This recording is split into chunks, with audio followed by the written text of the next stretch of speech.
Well, welcome. This is the Gospel Jazz, is what we're calling our podcast. And there's a segment of this that we want to be testimonials. And you folks have been part of our church 5-6 years now? Has it been longer? 2013. Has it really? Holy cow. And this is Tony and Silvia Castellon. Or Castellon? Castellon. And you guys, sadly, are getting ready to move to the west side of Stanton. So I wanted to get this in, and so the idea, obviously, with the testimonial of just as I told you kind of before we started, my dad's been gone 8 years now, and I think I assume more things about his faith journey than I probably really know, and same's probably true for my mom as well. And I think it's one of those things that I don't think we do a good job in our culture, right? And I've said that from stage a few times, right? We're just of passing along that journey, right, to our kids. And you think so many times, right? You see in the Old Testament the pile of stones or the altars they build, and it was that whole thing, right? That you can look back here, and this is when we crossed the Red Sea, right? And here's when we crossed the river, and this is when God met us at Jericho, and it's just those moments. So I would love for either one of you, whoever wants to start, just kind of give me I don't know about a birth to adulthood as much as we can, whatever. Just a testimony, right? How you came to know Christ, your journey with the church, and again, if there's a certain person or moment or experience that you had that really was defining for you in your faith journey, and then we'll get into some of the more recent history of some of the stories that I know really well about you that I think need to be told so that people can hear and be encouraged. Well, then I'll start. Okay. Sylvia and I are both. We came from a Catholic background. Okay. And we both, or at least for me, I was born right here in Elma. Okay. So this is hometown territory for me. Cool. Sylvia grew up in Elma. I grew up in St. Louis. Okay. We did not know each other in school. When I got out of school and I ran off to Traverse City for my first year, but then I regrouped, kind of a little crazy up there, decided to come down to Grand Rapids to get a little more serious. And so that goes back to about 1982. Okay. And go over to Grand Rapids, and I needed a place to live. And I didn't have, because I had school starting, but my apartment was 2 weeks off from. So what happened was my mom, she seems to come to the rescue a lot. But anyway, Mom, I know a friend over there, you can stay at her place. So she calls up, happens to be Sylvia's older sister. She calls up Esther and says, "Can my boy stay over at your place for a couple weeks?" "Sure, send them down." So there I was, 18 years old, off to Grand Rapids. Okay. And that's where I met her. I met Sylvia at 18 years old, and she was beautiful, but she was taken already. That's what. So 2 weeks of, I only spotted her a couple times in and out, and. Spotted you. How lucky do you feel? Spotted her. It was all. No, I know. That was, and because she's just got me by a couple years. Okay. I was like this. Why is some older woman gonna want this teenage boy like me coming? So that's my feeling, Sure. So kind of like never really approached her much on it. And then the next thing, 2 weeks was gone, and I went off to my college, and then really 28 years blew by before me and her actually met again. Awesome. During those years. To do with his mom again. Yeah, my mom was the mother, the matchmaker. Yes. Yep. So, but we'll go back a little bit. So there I am in Grand Rapids, and I went there at 18. I get up to about 28 years old, and I had a brother.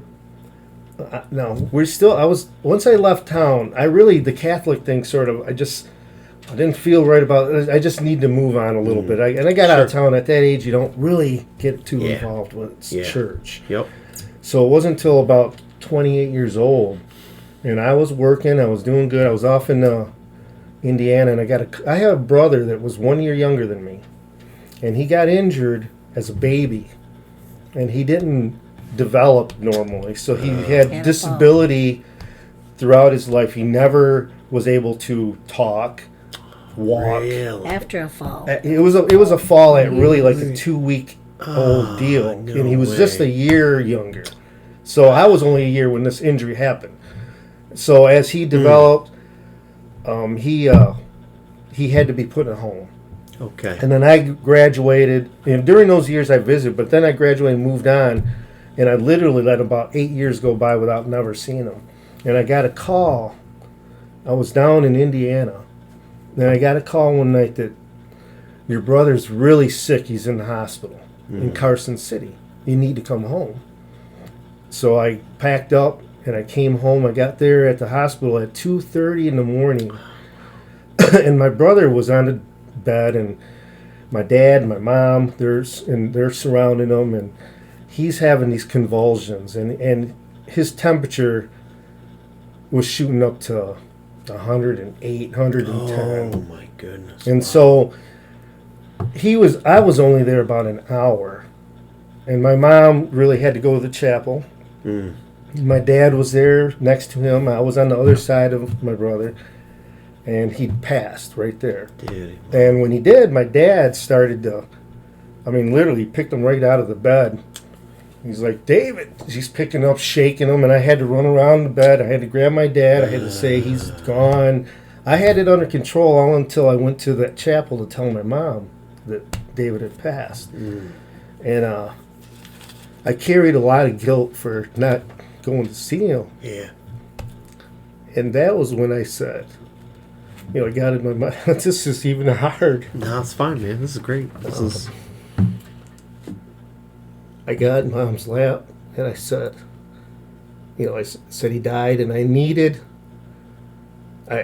pleaded with God. I said, hey, if you can give me 2 sons that I can see grow up, it'll be, that's my dream. I'll teach them about you. I'll do whatever I can to let them know who you are. Yeah.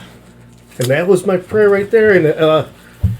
And I gave, I went to Christ. And I didn't live a very good life after that, though. It's sort of still a little bit of a crazy life. And have you read about Samson? Right? So, literally, I got goodness. married. 10 years later, back-to-back boys came. But I was messing around.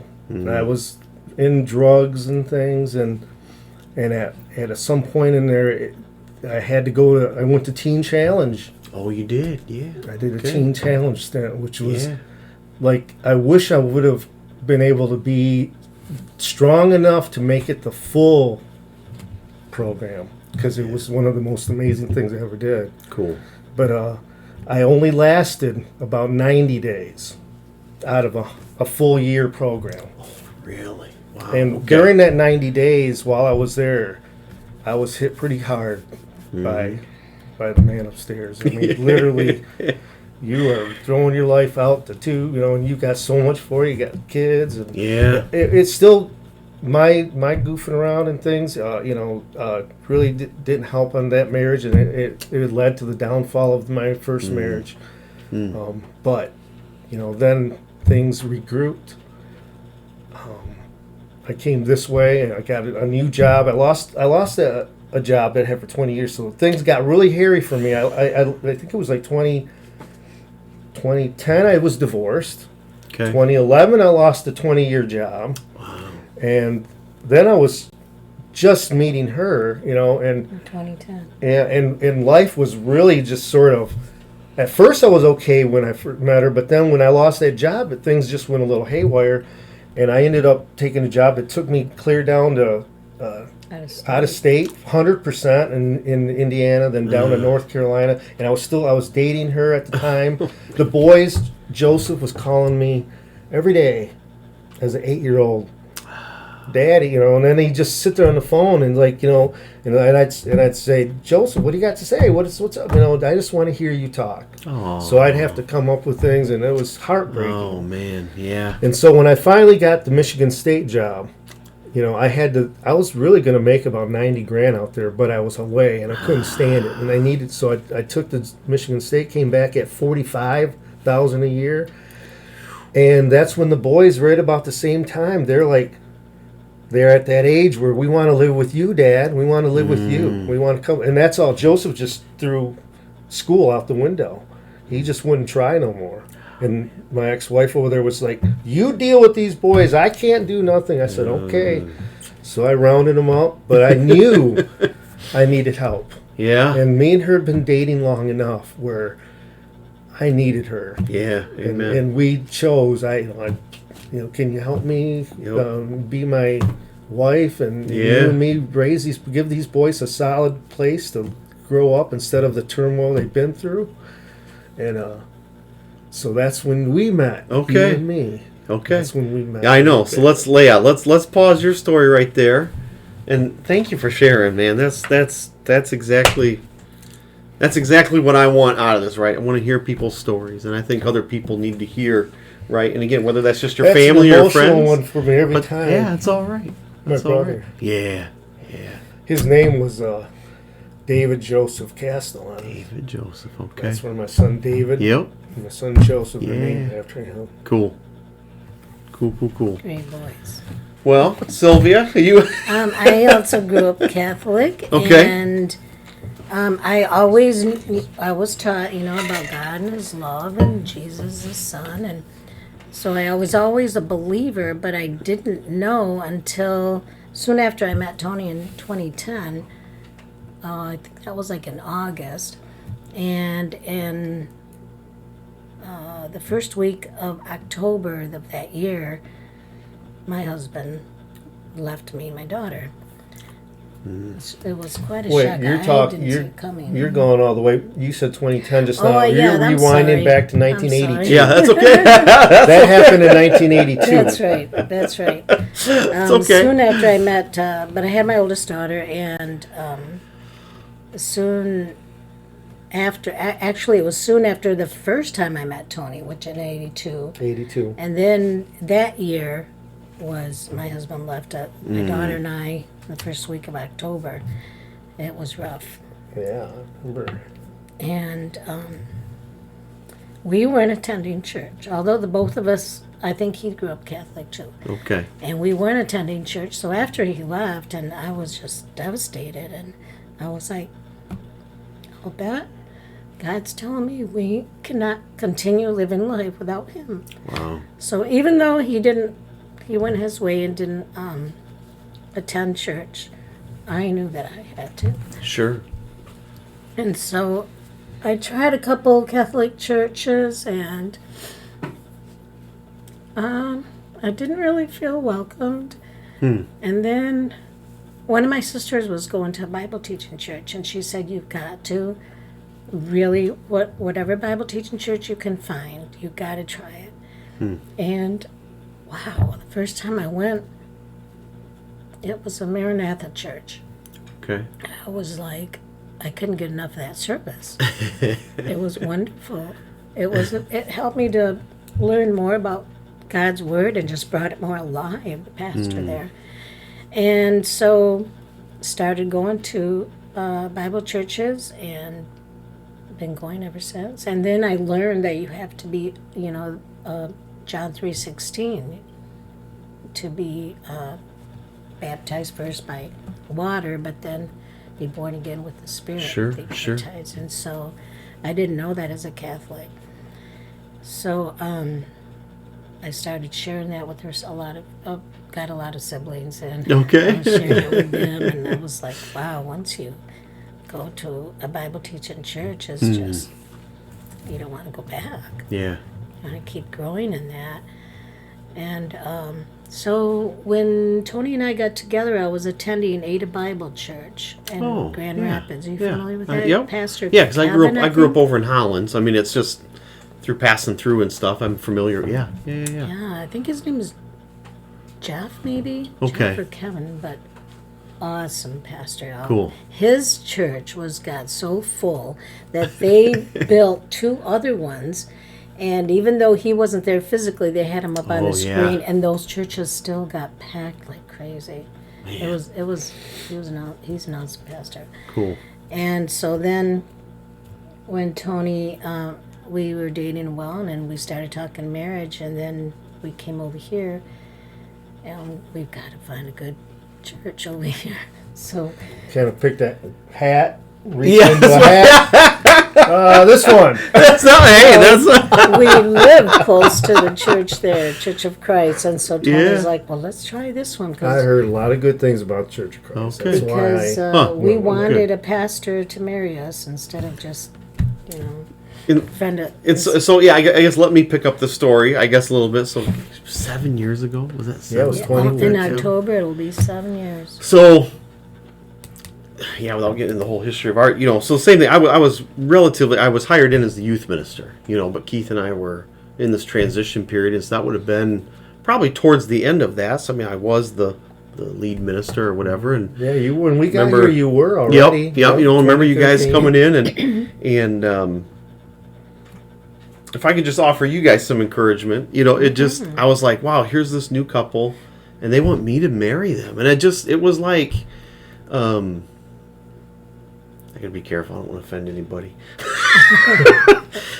There's a lot of folks in our church that I'm as old as their children are. Yeah. You know what I mean? Okay. Yeah. And so there's sometimes, and this is probably me projecting my insecurities. So there we go. There's my. This is really probably my. But I feel sometimes there's folks that are just like, oh, nice Chut. Just kind of a little pat on the head and But I don't know. You guys came in and there was I don't know. There was just a genuine love and respect, and I thought, man, I don't even know these people, and they trust me to do their wedding, and it was a great honor. It was a great honor that I felt that you bestowed upon me, and.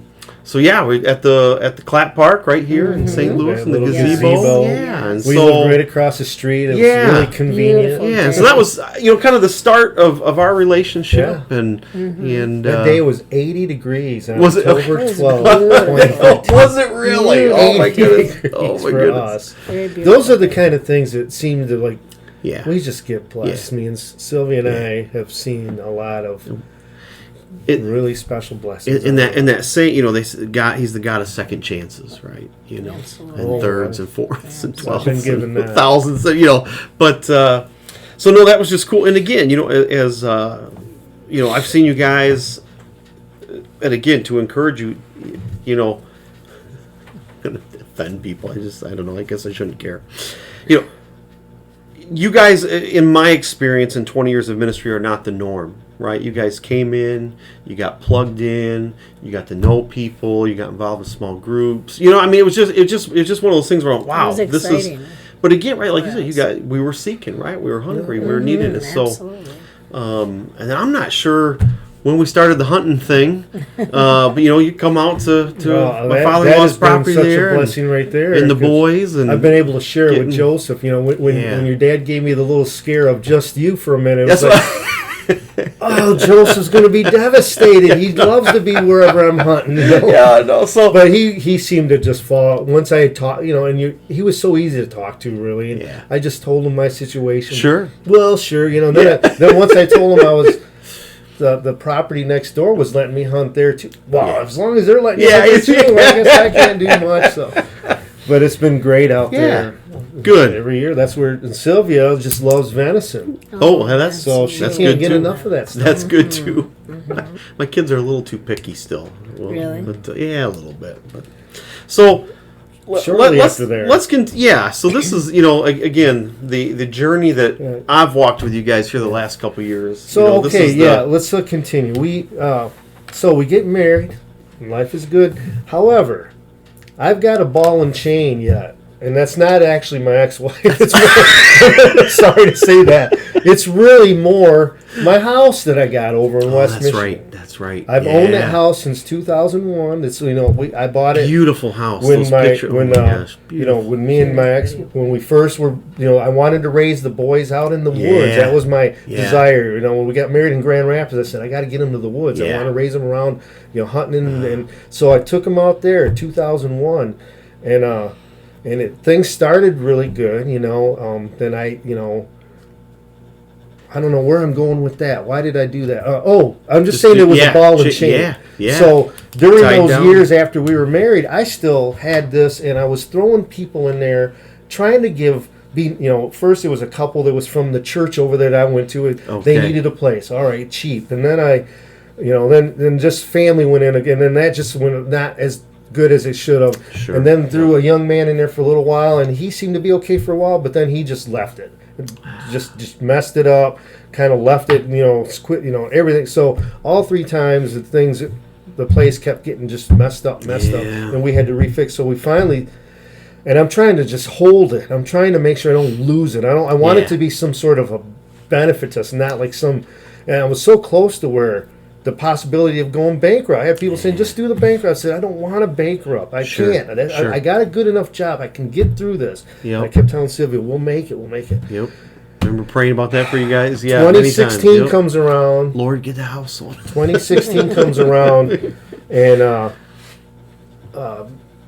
my dad, and he had I don't want to call her ex-wife, but the woman that they ended up having. I had a brother and sister. They're a lot younger than me. Okay. Michael and Michelle. Michael's only 28. Michelle's 9 years older than him. Okay. So they're pretty young, and here I am, up in the 50s, and so their mother was just a few years older than me. Passes away in April of 2016. So leaves them. Michael's only 24 years old. Then the very next month, May, and she died of lung cancer. My dad, that last month or so, he was scared to die. He was like telling me, I don't want to die. I don't this and that. Well, he dies May 9th, 11th, May 11th. Okay. Michael and Michelle are parentless, and they're only 24 and 30-something years old. Losing Dad it's been difficult. I mean, at first I was a little, because my dad and I had a hot-cold relationship, but in the end, I miss him still. Yeah, I miss Dad. I wish that I could go sit with him right now in the garage, and I miss the opportunities that I should have jumped on, we came back to this area, and that gave us the opportunity to spend the last few years with him, and even my mom right now, and so I'm really grateful that we came over here. So we go up to another year, and we're in 2017, and it's July, and tragedy just hits, where we lost. Well, you had your cancer first. Oh, I haven't even went there. I'm sorry. No, it's okay. Let's go take back. It whatever order, man. 2017, at the very start of 2017. So Dad was gone in May, and I was having problems during the whole year of May. And 2017 of January, I got the University of Michigan told me I had cancer. And so that was a shock to me. It's like, abdominal cancer, something's going on. You need to deal with that. So we get into February and March. We're getting really ready to do this. And then I got, I was at church. We decided to do the blessing of the laying of the hands on me. And we just felt that was the right thing to do. Yep. And it felt really good to do that. Yep. And so then we go. I'll come back and speak to that in a minute, but keep going. So then we run off, and we get off to this University of Michigan, and this is one of the big moments that you talked about, a moment in the churches. This church is in my life concerning Church of Christ there. Sure. I'm over there, and I'm pretty, all I know is that they're going to go in my abdomen, and I've got cancer in there, and they haven't been able to tell me how much. We're have to go in there and see what we run into. We just see some spots in there, and so I've got family there, and Sylvia's there, my mom, my sister, they're around, and we're minutes away from going in, and you, man of the hour, Pastor John, and Mr. Brad Vibber show up, and I'm 5 minutes from going in, and I talk about that little prayer right there. The encouragement that gave me, the strength, the courage, or whatever. At that moment, when I was getting ready to go in, you guys showed up and prayed in front of everybody that was just there. Hey, everybody, come on, let's have prayer. That just was amazing to me. So I went in there with a much stronger attitude. Of course, then I get in the surgery room, And the doctor immediately lets everybody in there know that we got a Spartan on our hands. That's what. And I'm at the University of Michigan, of course. But then I have a couple of a nurse comes by. Don't worry, I got your back. Guess what? Yeah. So I get through this thing. I'm gonna have to have 3 months off of work, close to it. And in Michigan State terms or world, it's not considered long-term enough for me to get any real assistance out of this. So I've got to burn up whatever time that I use to sort of to pay. So I have vacation, I have sick time, and I have enough to cover me for a few weeks, and then I'm out. I run out of it, and now I'm physically not going to be able to. I don't have no income coming in. She's got very little coming in. I don't think I was working. She might not even been working then. Yeah. So we're in a position, and I really didn't say much except for I mentioned it, a concern to my boss once. I had a female boss, Sue Alchin. And I was saying, I'm not sure I'm going to handle this. I got a little, and then I talked to a couple of buddies of mine that I work with. I said, a little concerned how I'm going to get through this time. I don't got a whole lot of income coming in, and I'm going to be laid up, and that was really it. So I'm home recovering, and I was already getting help from friends that just were coming out of the blue, giving a little hand here and a little hand there, but.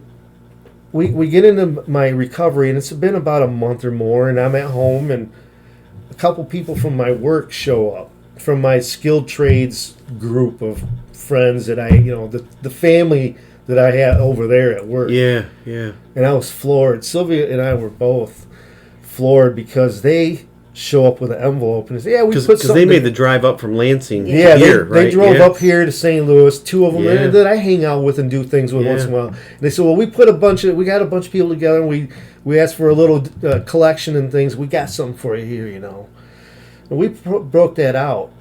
It wasn't just a little. It was like $5,000. That's amazing. And we were floored. Sylvia's crying. I'm like, I can't. My whole body is just like. I can't believe that they did that. It was like, we stick up for each other. Isn't that awesome? Yep. So, not only that, and then over the other little things, and my sister putting together something. She wanted to do a GoFund. I'm like, no, you're not doing GoFunds for me. She did it anyways. Yeah. So between everything that happened, I had lost probably $10,000 plus in wages during the time I was off. And we literally had over $9,000 plus come in from just friends, people, my sister, family, work. And it was just incredible. Just, how does it? It's like I get the goosebumps right now because it's just those are the reminders that tell you, God's on your side. So He's taking care of it. And she kept assuring me the whole way, and I have that little doubt always, that. Always there, thinking more realistically, and she always thinks the miracle route. Yeah, that's why you guys are a team, right? Yeah. So that was. Let's see, that took us through the. So let me back up. So this is again in our tradition in the Church of Christ, and at least this one here, and I think it was the same in the other churches I've served at and been a part of, but. It's that James 5. It says, right, if anybody's happy or sad, or if anybody's sick, call the elders of the church over, right, to anoint them with oil, right? The prayer, offer of faith, and we typically just do that in private. And there was something about, I don't know what it was. I can't even remember specifically about your request, but you said, not only I want the whole church praying for us, And again, not that we don't put prayer requests before the church, but your request, I felt, was out of a place of humility. You know what I mean? It wasn't like that you wanted to be up front, right? It wasn't that and so there was just something that struck. It was such a genuine request. And so the same thing, I asked the rest of the guys, I said, hey, are we okay with having Tony and Sylvia both come up here? We'll pray for them. We asked the church to pray for them. And I think that was the Sunday before your surgery. Yeah. And so for me, that's what I remember about that moment, is it being a little atypical for how we do things. But again, I felt that it was asked in the right spirit, you know what I mean, and I think it was. I believe it was done in the right spirit, Well, I've read those passages just several times over my lifetime, and never really applied it. Yeah. And I think it was like just a few months before that, or maybe even sooner, where I saw Bruce go through it. Yeah. Bruce Daniels. Yeah, yes. And that's what, like, me and Sylvia just right away, hey, let's do that. It wasn't even a hesitation. Yeah. That'll be something we should do. That'll help. Just there was no doubt right from the... Okay. But no, so yeah, now... sorry, keep going. We have seen this miracle happen. We're getting through, and I'm just about probably ready to get back to work, and we're in 2017 of July. Okay. And we get a call from Texas that our granddaughter, Liddy, 16 years old, is gone. Yeah.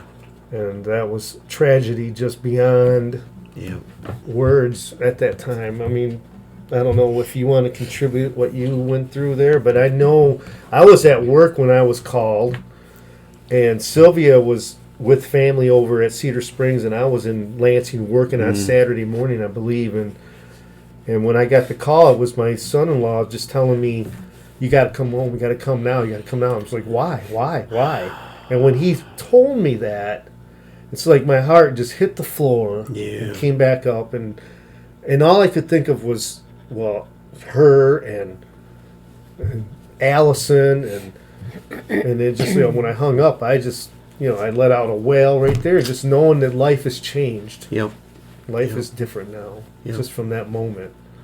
And you got anything to share on that? Because Allison is your daughter. My oldest daughter. Yes, your oldest. She's 40 in that 40, range right 40. now. Okay. We're at 40 right now. Yeah, that was tough. And all I could focus was on the times spent with her. And my son-in-law, Dan, right away got us on the phone, started getting tickets ready and everything, and asking friends, and we did have a group of friends that pitched in, and so here we are in Chicago Airport, and I'm just focusing on all the times with her, and my grandson, who is her sister, he says, Grandma, who is that Elise is talking to? Elise is my youngest daughter. And I looked over there, and it just looked like a couple Asian ladies, and I said, oh, they look harmless, it's okay. Well, next thing I know is they're walking toward me, and my daughter says, Mom, I was talking to these ladies, and they want to say a prayer. Oh, really? I was like, gosh, thank you.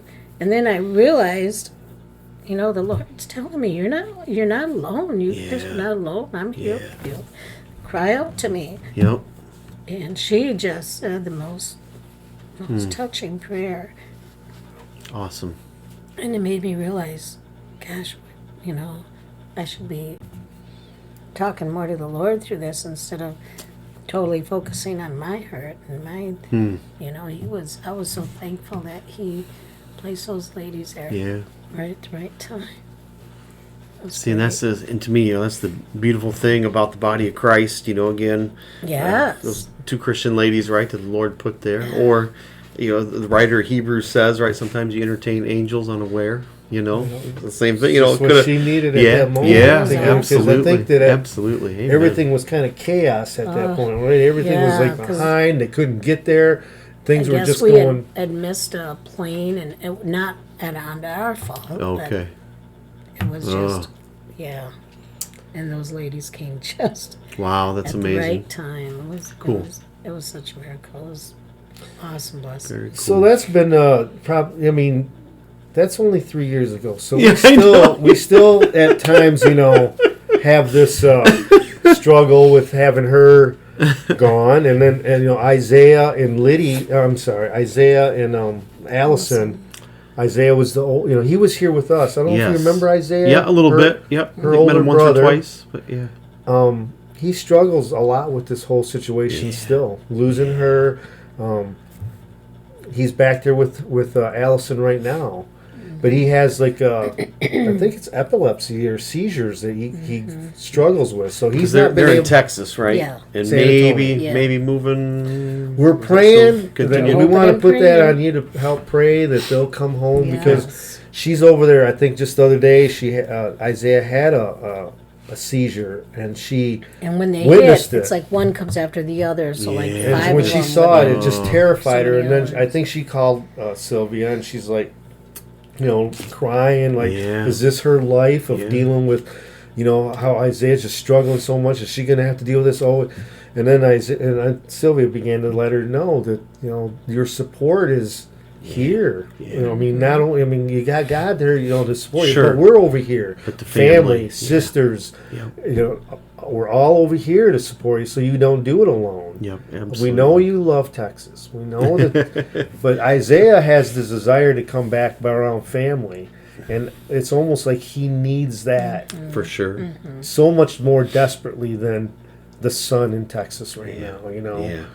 And so that's our prayer right now as they come back. Okay. Sooner or later, someday they might come around in July here just to visit at least. visit. Maybe even were they coming I for think the first week of August. Oh, so Cool. they won't be there for 4th of July, No. but.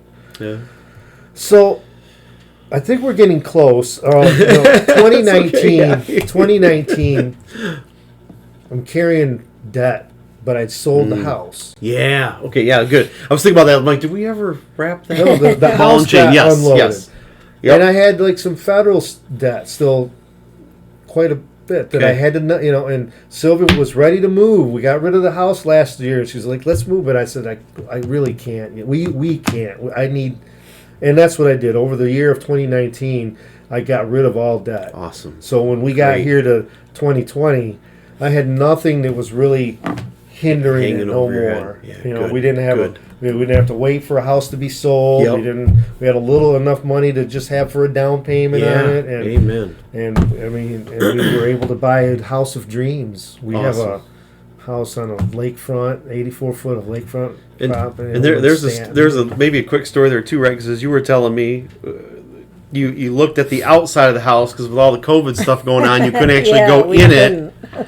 But as our state was getting ready to open up, right, that was going to open up to realtors showing the houses next week. That Or next day. Or that next couple day. days, Okay. And so you guys put an offer on the house, without right? even going in Without the even- place. Right. Peeking in the window. I said, most people don't do this, Silly, but we're going to do it. Well, that's and you'd have to go through inspections, but still, I don't know, it's still pretty cool The though. deal, it was a still 2-year-old pretty cool. house, and I knew that it couldn't have a whole lot of problems. Yeah, And yeah. as pretty as it was outside, and as pretty as the pictures that we saw, Yeah, and none of us are regretting. Yeah. Even our kids are just bouncing off walls. And what's thrilling to us, we have 6 kids and half a dozen grandkids. I don't know, somewhere in there, but that place is going to be where we can draw them all together. Yep. And we do have a couple of Amy, one of our daughters, with a couple of our grandkids, Thomas and Ava. They've been to our church before. Okay. Yeah. They are going to move in with us because she needs a little help. Fantastic. And so she's going to be there with us. Fantastic. And that's going to give us the opportunity to give Thomas and Ava and Amy a little bit of Just some breathing. church. Yeah. Yes. Some Breathing room. Yeah. Because, they're coming from Lowell, where they happen to be downtown Lowell, living up in the businesses above the downtown Yeah. businesses with no yard or no Yeah. nothing. They've been there for a few years. So they're just thrilled Those that they kids got aren't gonna know what to do. little Thomas. I'm going to tell the story of Thomas. Thomas is like, I'm a little concerned. Me and Sylvia are down there by the dock or whatever. Yeah. and I'm like, so if Thomas falls off this dock, the water's 6-7 feet deep, and Okay. Thomas is 8 years old. Ooh. Is he going to be able to swim okay? Is he going to be okay and things? And, oh, yeah, he swims all right. So she goes and tells Thomas this, then Tony wants to know, if you fall in off this thing, are you going to be able to swim, if it's over your head? Oh, yeah. I can swim in 32 feet of water. Whoa! All right. Oh man, you got a Navy SEAL on your hand there. Man. Yeah. He just throws out the that That's number. okay. It's just- Whatever. Yeah, that's all Feet of right. water. Tough guy. Anyways, that's our story in All a right. nutshell. And this is she's been my most prized treasure gift that God's Yeah. ever given me. Yeah, Because she amen. brought a peace and my level of stress and all that anxiety that I had in life melted away as Yeah. I've got her in my Amen. life. Awesome. 2 last questions. We kind of answered the one you said a little bit there, but and again, this is just because you guys are moving, and I don't know, maybe this will be questions for this segment. I don't know. We're making this whole podcast thing up as we go. So, okay. But in your 7 years at the St. Louis Church of Christ, what's maybe one of the most life-giving moments? I'm going to just share the one I did share. Yeah. It. I told you the one with you and Brad showing up at the opportune last couple minutes before they're going to drag me into that surgery, and that just perfect timing. I mean, I looked at it was just one of those, another thing from that God just gave me before I went in. Yeah. I mean, I felt like, you guys are coming from a long ways. We're all the way in Ann Arbor, and I'm getting ready to go in surgery, and you show up right there 5 minutes before I'm going in. It's like, how better perfect timing? Yeah. That's just an answer to settle me down, because I was going in a little bit anxiety, And let me just tell you, and this is not to heap a ton of praise on Brad, because he's a humble guy and he wouldn't want to take it anyways. But say that when my dad passed, it was the night of the viewing, and same thing, we're 3 hours away from here, from St. Louis, and that night in the funeral home, here comes Brad around the corner, and I mean, it was just, the same thing. I'm seeing old people from church I grew up in as a little kid. I'm seeing all these people, but it was like, man, great. You took the time. And he did the same thing for Gary when Gary's dad passed away down in Indiana. Same thing, 3.5 hour drive, and and that's to me, the importance of these questions are not to right, because as Christians, right, we give all the glory to God, right? It's not about but it's those acts, what was done, right? And so for me to hear that, my encouragement as a pastor of going, man, I really need to make sure I don't miss those hospital calls, right? Those times for surgeries, because they do mean a lot. Yeah, if we're just having a moment of honesty here, for me it was like, yeah, let's. Brad's like, hey, can I go along? Yeah, sure, yeah, let's go on to Ann Arbor. Just. I don't want to say I didn't think much of it, but it was just like, yeah. And then you showed up right there 5 minutes before, and it was like amazing. Perfect. It was like, well, the week before that, I think what really helped is just having us go up front. Yeah, and cool. The laying on hands. That was cool. Yeah, that gave me courage more, and more of a things will be okay. Yeah, excellent. Yeah, absolutely. Sylvia, one of the more or most life-giving moments of your. Well, that one there when we went up front and you prayed for Tony, and the Bible study that we got involved with. In fact, soon, after we started attending church, there was marriage classes. So that was really interesting too. Ron and I don't remember who led that. Ron, was his name? I see their face. Or was it Ron? No, it was. Was it Phil and Polly? No. Hoyt, maybe. Their last name was something like Knapp, maybe. Oh, Ray and Pat. Ray. That's Yeah. Ray. Yes. Yeah, it was great. We really enjoyed that. Those classes, and then we got into Bible study, and it was. I really liked that. Our Bible study has actually grown where we got a lot of our family in there. That's okay. Us too, and Heidi's there, and Age and Danny's. Yeah, it's all right. Yeah, it was. But now with Zoom, you could still, Yes. Oh yeah, everybody's like saying that we should. It's only 36 miles, 38 miles out there. You guys can come back over here. We would love to still have you worship with us, but I know that might be logistically visit. Yes, exactly. We'd be love to see you. We want to find one right nearby over there that we don't have to drive too far, and then it gives us a chance to. There's one right there called, I don't know what it does yet, but it says it's a Bible teaching church. It's on Nevins Lake, and they got the lake right behind their windows. Yeah, that's right. You were saying, it's like, that's where I want to go. They got maybe some. Well, and again, that'd be, I think, a prayer, right, for you guys, just to find a good church home that you guys can get plugged in. And again, this whole thing of just not just taking all the blessings, but being able to serve and bless back. So, last question: if you could make 3 wishes for the future of the St. Louis Church of Christ, what would? I know you had some. What would they be? So I'll let you go first. What would they be? My first wish is I wish we could continue coming here if it wasn't too far. Yeah. My second one would be probably having. I mean, I know when we had service Sunday outside. Yeah. And what's his name that was speaking? Rich Apps. Yeah. Nathan. Or Nathan, yeah. He was saying how it's a little bit awkward or something like that. Yeah. But I was thinking, this is awesome. I think we ought to She do loved this it. every now and then. I heard that from a lot of people. They were like, this kind of reminds me of camp or revival or it just. Yeah, we really like I used to go to Blue Lake Community Church, which was like just 2 miles from the house that I lived at over in West Michigan. Okay. And it's out in the country hick Yeah. church. So just down the road from Blue Lake Community is Blue Lake, the pretty good sized lake there, and there's a county park right there. Okay. Well, at least a couple times during the summer, we would have a service right there instead. And the church had a float.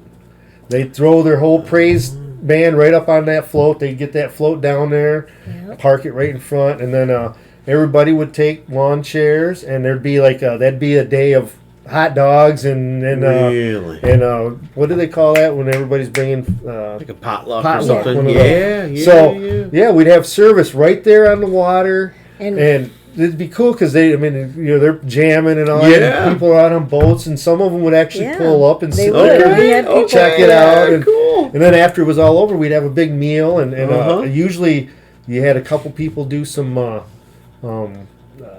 like special music or baptism. something. Oh yeah, baptism. Because we're right on the lake. Yeah. And David actually did that once through there when he was 12. I think 12 years old. Cool. Yeah. Cool. Got baptized right there in Blue Lake. Awesome. And his own decision. Yeah.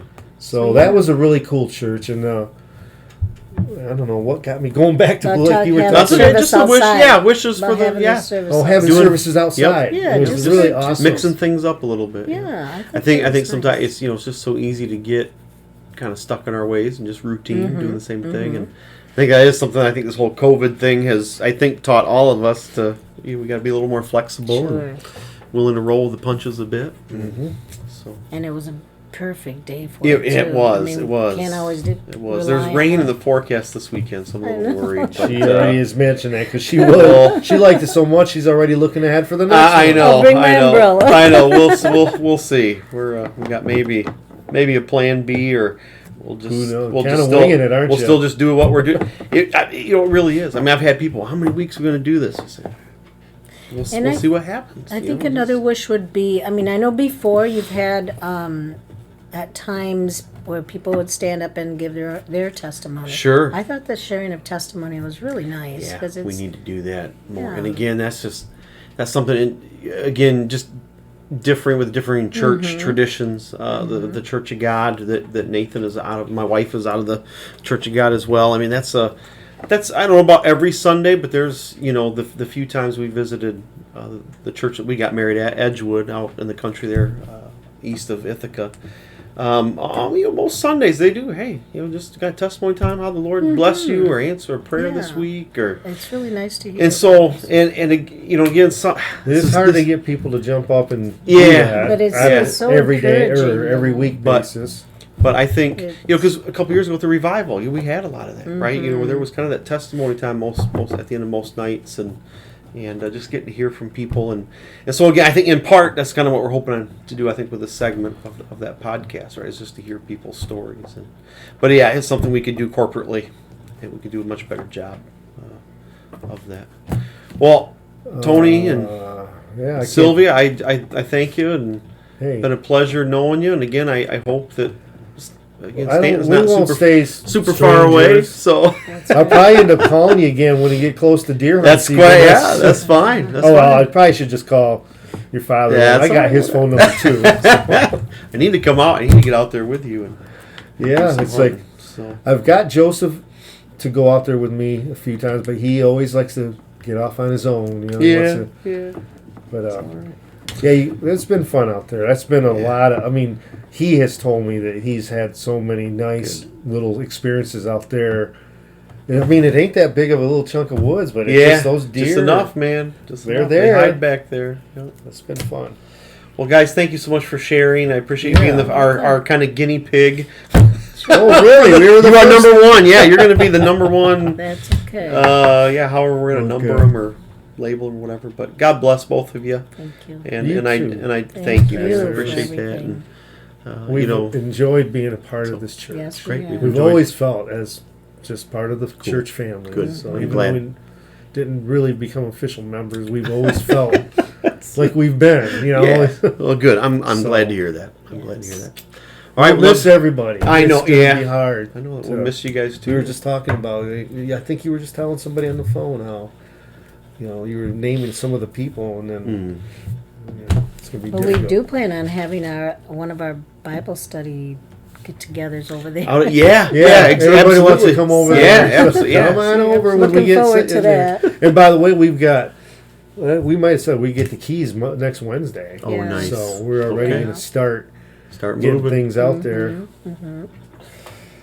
Well, again, thank you. You're welcome. Thank you, and we'll see what the future holds. Well, Okay. we know who holds it, so that's That's the right. most important. Absolutely.